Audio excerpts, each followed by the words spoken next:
El Buenas. Evangelio que vamos hoy a hacer la reflexión es el tercer domingo ordinario de Marcos, capítulo 1, versículos del 14 al 20. Esta frase tan importante que nos dice es para ubicarnos de lo que se va a tratar. Arrepiéntanse y crean en el Evangelio. Después de que arrestaron a Juan el Bautista, Jesús se fue a Galilea para predicar el Evangelio de Dios y decía: se ha cumplido el tiempo y el reino de Dios ya está cerca. Conviértanse y crean en el Evangelio. Caminaba Jesús por la orilla del lago de Galilea cuando vio a Simón y a su hermano Andrés echando las redes en el lago, pues eran pescadores. Jesús les dijo: síganme y haré de ustedes pescadores de hombres. Inmediatamente dejaron las redes y lo siguieron. Un poco más adelante vio a Santiago y a Juan, hijos de Zebedeo, que estaban en una barca remendando sus redes. Los llamó y ellos, dejando en la barca a su padre con los trabajadores, se fueron con Jesús. Palabra del Señor.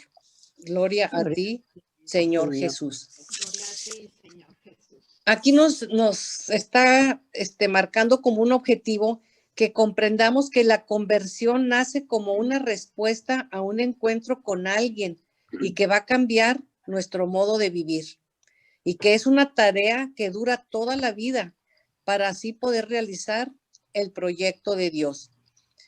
O sea que cuando uno hacemos una conversión, no vamos a hacer una conversión para un mes o una semana o un año. Es una conversión que va a cambiar toda nuestra vida. O sea que va a durar todo nuestro tiempo para que podamos nosotros adentrarnos en lo que es la conversión y el arrepentimiento y poder estar con Jesús entendiendo lo que es la buena nueva que nos viene a traer Él, ¿verdad? Aquí nos dice que después de que arrestan a Juan Bautista, es importante que entendamos por qué arrestaron a Juan Bautista. Entonces, Juan Bautista, pues increpaba mucho a Herodes Antipas porque se había unido ilícitamente con la esposa de su hermano mayor, que se llamaba Herodes Filipo I. Entonces, esta esposa se llamaba Herodías, y pues Juan el Bautista le reprochaba eso y se lo hacía ver que estaba mal eso que había hecho, ¿verdad? Entonces, pues la pareja, la Herodías, pues odiaba con odio jarocho a San Juan Bautista. Entonces, pues lo arrestan. Pasa el tiempo y cumple años Herodes y tiene una fiesta muy grande ahí, ¿verdad? En su recinto. Y baila la hija de Herodías, que se llamaba Salomé, y empieza a bailar de una manera pues muy sensual y muy sugestiva. Le empieza a bailar ahí a Herodes, y entonces él queda tan fascinado que le dice a ella: pídeme lo que quieras y yo te lo voy a conceder porque me encantó cómo bailaste. Entonces ella le pregunta a su mamá: oye, pues me está diciendo esto, ¿qué le pido? Dijo: pídele la cabeza de Juan Bautista, que te la traigan en una charola. Entonces a Salomé le dice a Herodes lo que quería, y pues Herodes como que no quería porque él respetaba mucho a Juan, pero pues ya lo había prometido, y van y le cortan la cabeza, y ahí estando todavía en la fiesta, se la llevan en la charola, ¿verdad? Entonces, después de pasar estos momentos tan difíciles, estas situaciones, pues es cuando ya Jesús aparece ahí en Galilea predicando el Evangelio, ¿verdad? En este Evangelio encontramos a Jesús iniciando su misión y proclamando que el reino de Dios está cerca. A Simón, Pedro y Andrés, que están pescando, a Santiago y Juan, su hermano, que arreglan redes, y a Zebedeo, que es el padre de estos últimos, al que lo dejaron en la barca con los trabajadores. Marcos nos da una versión aparentemente diferente, ya que él le gusta la descripción especificada de todos los detalles y circunstancias, y en Marcos esta escena se desarrolla a orilla del lago de Tiberíades, y es el mismo Jesús quien exige el abandono de las redes de los 4 pescadores que van a constituir el primer grupo de su colegio apostólico. Para comprender esto, tengamos en cuenta que en los evangelios hay lugares geográficos, hay ciertas situaciones históricas, temporales, que poco importan en sí mismo, ya que lo que fundamentalmente se trata de describir, pues es el proceso de la fe. En este caso, lo que cuenta es cómo Jesús inició la comunidad cristiana llamando personalmente a cada uno de sus miembros. Galilea es una tierra fronteriza cerca, pues, de regiones paganas y al parecer algo despreciada por los oficialistas de Jerusalén. O sea, no era un lugar así muy bien visto, ¿verdad? El pueblo judío mantuvo la esperanza por muchos años. Una y otra vez habían anunciado que Dios estaba dispuesto a mandar un enviado suyo para acabar con el desorden establecido en su pueblo. Por eso, las proclamas de los profetas suenan para los responsables de la injusticia a denuncia y amenaza. Y para sus víctimas, en cambio, son anuncio de liberación y de felicidad. Jesús empieza su misión anunciando que Dios ha decidido intervenir ya. Se ha cumplido el tiempo y está cerca el reinado de Dios. Encontramos cuatro evangelios,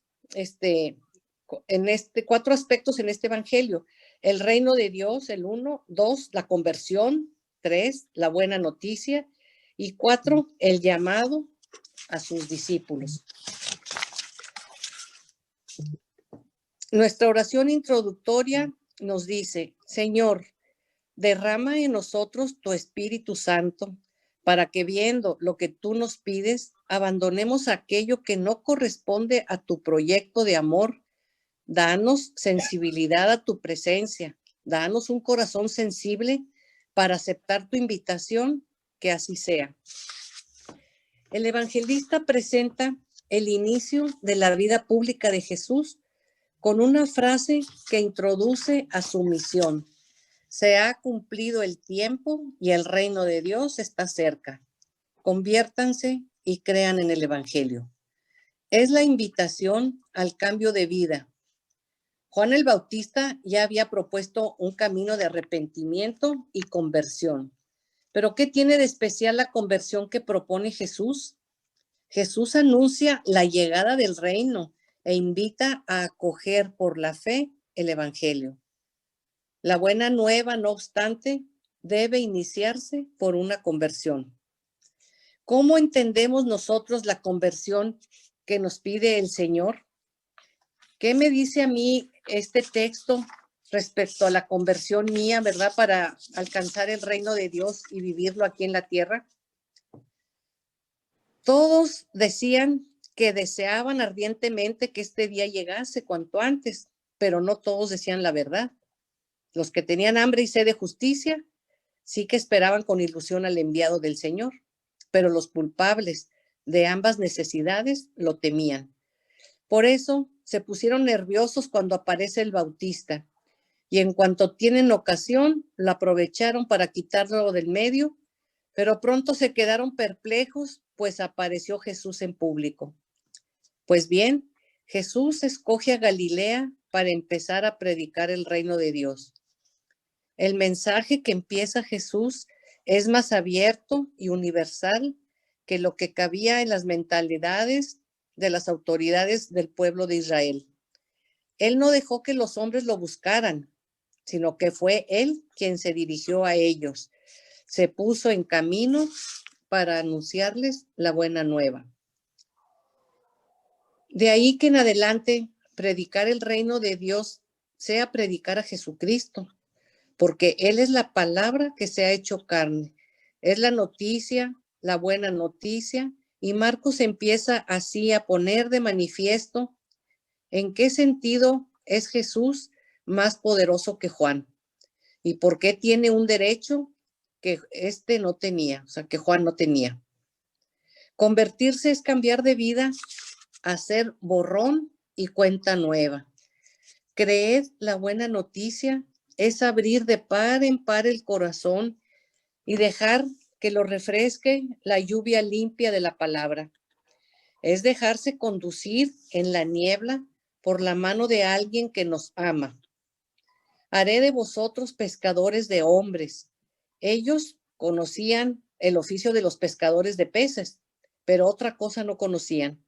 Es más, ni siquiera sabían lo que significaba lo que les decía Jesús. Esto lo aprenderán al ejercerlo. Tenemos así otro rasgo que caracteriza al discípulo: dejarse hacer por el maestro, quien les dice, haré de vosotros. Es decir, por no decir imposible, encontrar un discípulo ya completamente hecho, perfecto en la meta. El discípulo es simplemente aquel que se está haciendo, porque el que se encuentra con Cristo no puede permanecer indiferente. Recibe una misión, un impulso y un mandato. Que el reino de Dios no es una fruta silvestre al alcance de la mano del primero que pasa, sino más bien es el final de un largo esfuerzo donde se han ido amasando codo con codo el pequeño sudor del hombre y la gracia vivificante del Señor. Que no hay tiempo que perder y que hay que ponernos manos a la obra. Unos solamente necesitan ajustes menores en su vida, otros necesitan cambios más profundos y por último, los que requerimos cambios más radicales. Este evangelio nos ofrece una guía que puede servirnos para fijar un camino que nos lleve a ese encuentro con el Señor. Hagamos un alto en el ajetreo de la vida diaria y busquemos nuevos rumbos con la ayuda del Espíritu Santo para lograr ese encuentro con Cristo. El reino es el mismo Jesús que está penetrando en el territorio de Galilea, es decir, que se va introduciendo en la comunidad de los llamados. Por ahora, el reino está cerca. Cuando se acepte a Jesús con auténtica fe como el Señor resucitado y se viva de acuerdo con su evangelio, entonces el reino no solamente estará cerca, sino dentro de cada uno de los creyentes. La entrada en el reino no se garantiza por la pertenencia a un pueblo o a una confesión religiosa. Es la respuesta personal a la llamada y el consiguiente seguimiento de Jesús lo que define que una persona sea como un discípulo. La conversión al reino nos exige amar hasta ser capaces de perdonar, ser libres incluso para hacernos servidores, ensanchar nuestro espíritu hasta hacer nuestras las alegrías, las esperanzas, las tristezas y angustias de los demás. Saber complicarnos la vida para aliviar la vida de los demás. La conversión es una condición indispensable para entrar en el reino de Dios. El evangelio del reino no se acepta solo teniéndolo escrito en la casa o leyéndolo de vez en cuando, ni solo estimándolo. Muchos tenemos el evangelio como un programa de vida imposible. Nos ha faltado el enfrentamiento personal con la llamada al cristianismo. Nos ha faltado la respuesta concreta y consciente, madura y reflexiva. Esta respuesta es la única que puede ponernos en vías de conversión. Y esta respuesta es la única que puede hacer realidad el reino de Dios, aquí y ahora. El cristianismo es una buena noticia. Muchos cristianos quedarían sorprendidos si se les dijera que el cristianismo consiste en descubrir una buena noticia. Para ellos las cosas han sucedido de otra manera. Se han encontrado en la vida siendo cristianos sin que se hayan planteado nunca por qué creen y sin que la fe les haya ayudado a experimentar nada especialmente gozoso en la vida. Hemos nacido en una civilización, hemos nacido en una familia y en un momento en el que teníamos que ser cristianos. Lo hemos heredado como hemos heredado los apellidos paternos. Su fe no ha crecido, ha quedado embotada y vacía. Más bien, la religión ha sido un peso del que se han ido desprendiendo poco a poco, más que por razones convincentes, por comodidad, cansancio o aburrimiento. Es fácil abandonar así la fe, abandonándose uno mismo a la superficialidad y al olvido, pues no supone más coraje, más verdad ni más alegría. Otros han reducido la fe al mínimo. Su religión está impregnada de desconfianza y sospecha más que de una fe gozosa y entregada. Para ellos, Dios es cualquier cosa menos una buena noticia capaz de alegrarles su existencia.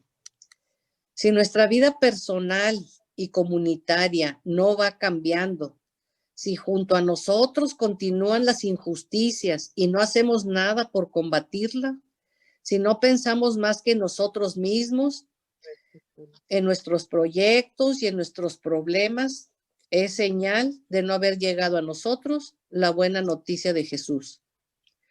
Quizá los cristianos hemos pecado de orgullo al considerar que nosotros ya somos y constituimos el reino de Dios.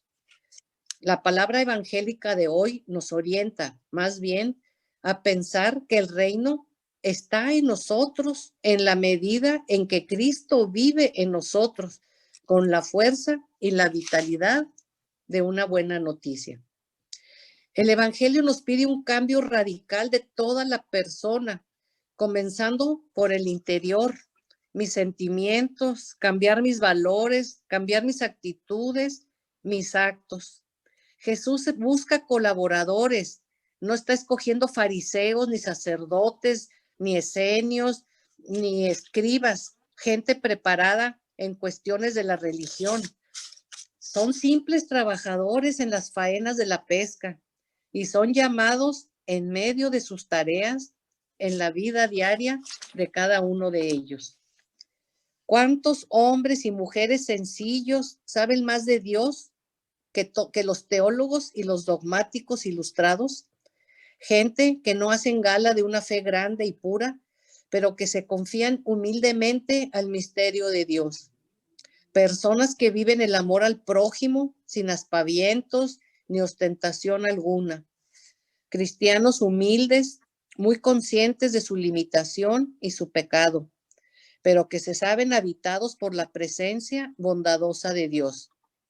No sabrán decirnos grandes cosas de Él, pero han acertado en lo más importante. Lo han acogido como gracia. Saben vivir ante Él y han respondido a la llamada de Jesús, creer en la buena noticia. Aunque este texto se ve muy breve, este evangelio nos lleva a preguntarnos con mucha sinceridad sobre el evangelio. ¿Es realmente una buena noticia para mí? Eso lo debemos de contestar cada uno de nosotros. ¿O es solo una historia bonita de Jesús que no toca mi existencia profunda para nada? ¿Y qué significa ser pescador de hombres hoy para mí? Que el Señor me llame a buscar a otras personas. Pues ahorita que estaban diciendo sobre las muchachas que están en segundo de avanzado, que ya las van a dar un curso para iniciación, pues se van a convertir en pescadores de hombres. Ellas ya pueden atraer en sus redes de trabajo, en su vida diaria, a personas a que pues vivan esto que estamos nosotros viviendo aquí en Anspach, ¿verdad? Entonces, pues ellas deben escuchar este llamado de Jesús, ¿verdad? En su vida diaria y colaborar como misioneras en este mundo. San Pablo decía, ya no soy yo el que vive, sino es Cristo quien vive en mí. Fíjense qué bonito, ¿verdad? O sea, él estaba ya tan impregnado que él ya su vida ya no tenía importancia porque ya Cristo era el que estaba viviendo su vida. Oración y contemplación, el resumen de este evangelio en una sola frase. A tu paso, Señor, dejé mis redes en busca de otra pesca y de otro mar. Qué bonito, ¿verdad? O sea, pues dejar las redes que teníamos sin utilizar, nada, ahí todas rotas, vamos a remendarlas y vamos a buscar otro mar donde Jesús nos necesita. Si tienen alguna duda o alguna pregunta que quieran, pues ahí me la mandan en el chat. Ya más tarde les envío la tarea. Y pues muchas gracias por compartir esto conmigo.